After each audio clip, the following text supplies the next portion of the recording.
Hey, what's up? A new episode of Entre Filmmaker today. Simply these two things. AirTags, a Belkin AirTag ring. You know, I want to see how these two perform, especially the AirTag, because where is actually my tile? I don't know where my tile is. I want to show you. And I want to compare it to this guy. They were actually one of the first ones coming out, and they have really improved them in terms of range. So now you can replace the battery on those, and they're pretty loud. However, it's not the most integrated system of those. What I want to find out how those two together perform. Can they outperform, you know, our little tile? Let's jump into it, unbox it, and see how they work. Shall we? Hey. Let's start with the AirTag. Okay. And then, oh, this is the 4-pack? Ooh, nice. Okay. So it has a little wrapper, and you take out. And then you pull this out, and there is a battery inside, and then it activates it, I suspect. Okay, so I guess we have to first do a software update. Let's do it. This is how thick they are next to each other. It feels a little bit thicker, but the dimensions overall are quite smaller. Like, I don't know, 20-30% smaller it looks like. Let's open up the Belkin keychain. Uh-huh.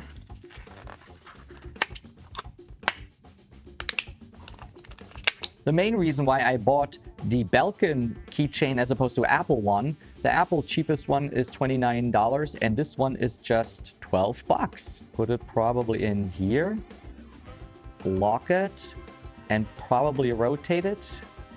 Boom, boom, boom. And then you have this keychain that you could use or not. Let's compare this now with the tile again. So now you can see really like how the dimensions are getting thicker with a little case, because the cool thing about tile is it has everything, you know, the holder already built in. And also, mind you, one tag costs $29. This one costs between $25 and $30. But then you have to buy also this little holder, so that's another $12. So you end up with $42 for this and under $30 for this guy. And when you put them on top of each other, well, the size difference is not so big anymore. I'm already bothered by the thickness of this thing. This here is feels much more elegant than this little bulky thing here. Now I have updated the software. There it is. So we connect. So register tag to Apple ID, continue. What I want to know first is, what does it help you to have actually a tag like this if it's not loud enough? Tile was actually very loud, and let's test how loud this little tag is. Let's play first the AirTag.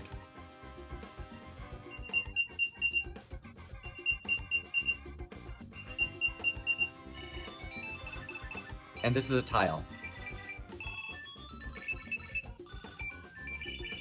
I'm not impressed with this beeping. It is like one steady sound, dot, dot, dot, dot, dot, dot, and then it makes a break.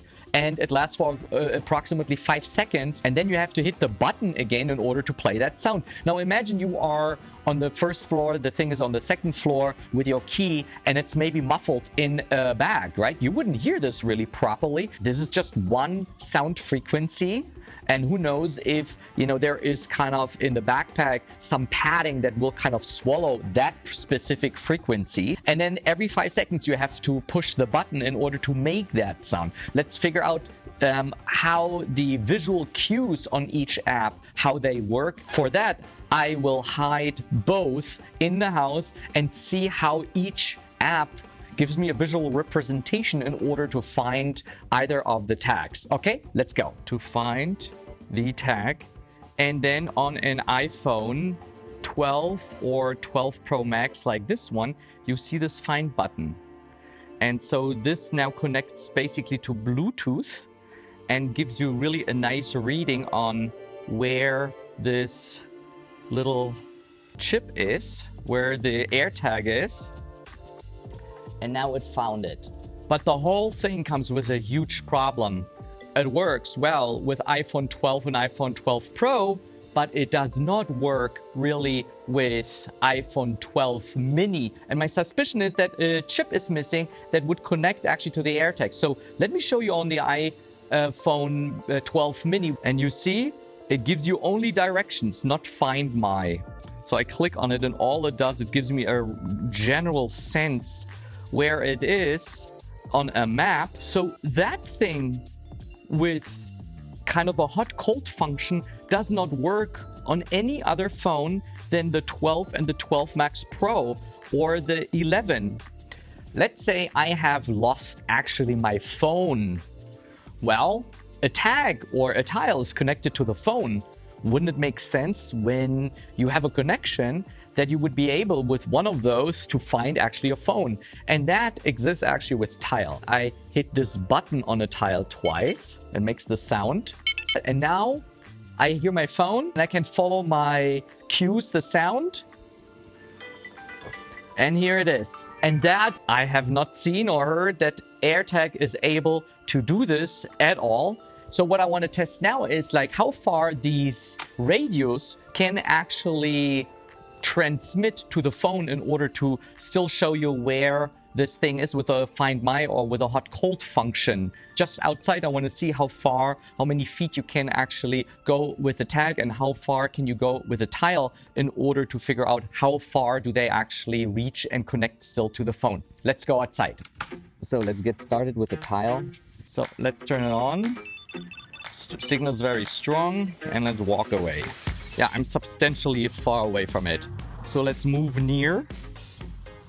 Let's see where it catches the signal. Getting closer. Here we go. So here is where it's starting.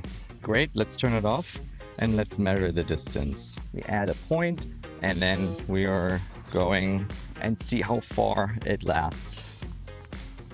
And adjust it here. So now would I not like to know how far it is? There it says. I have to actually go there in order to read it. 67 feet and 10 inch. That's not so bad.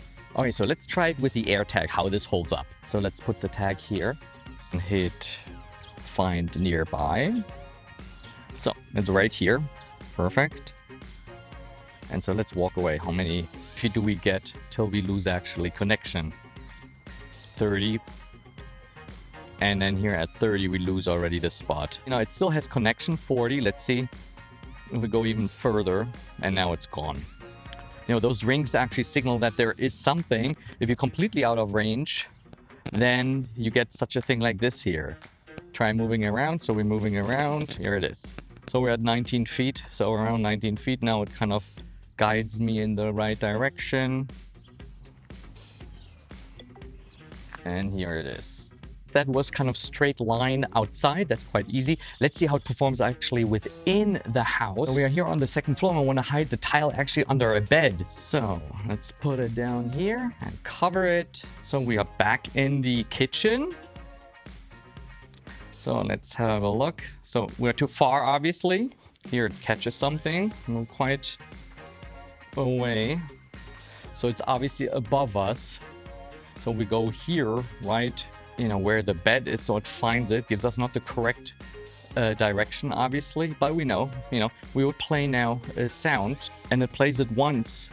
It's very, you can hear it, the frequency is quite high, but the problem is you have to always hit it. So from the beeping, I can hear that it's upstairs, 16 feet away, nothing. Okay, now at 18, 17 feet, I know where it is. It points in the right room. And we're getting close.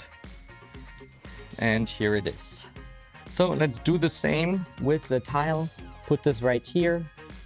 Okay, back in the kitchen. Okay, it's getting a signal. Now I'm playing a sound.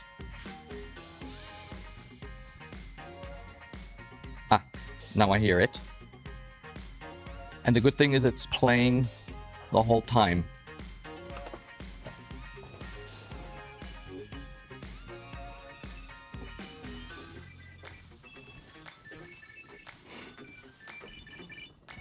So the AirTags are supposedly IP67 waterproof. So what I want to know is if when you put it in a glass of water, does this diminish the transmission rate? So therefore, let's put it in here into a bucket of water. So let's put it into water. Here it is. It's in water. It works. It's close. Let's see how far we can go away. 6 feet. Okay, so here at 12, 13 feet, it's already done. Let's see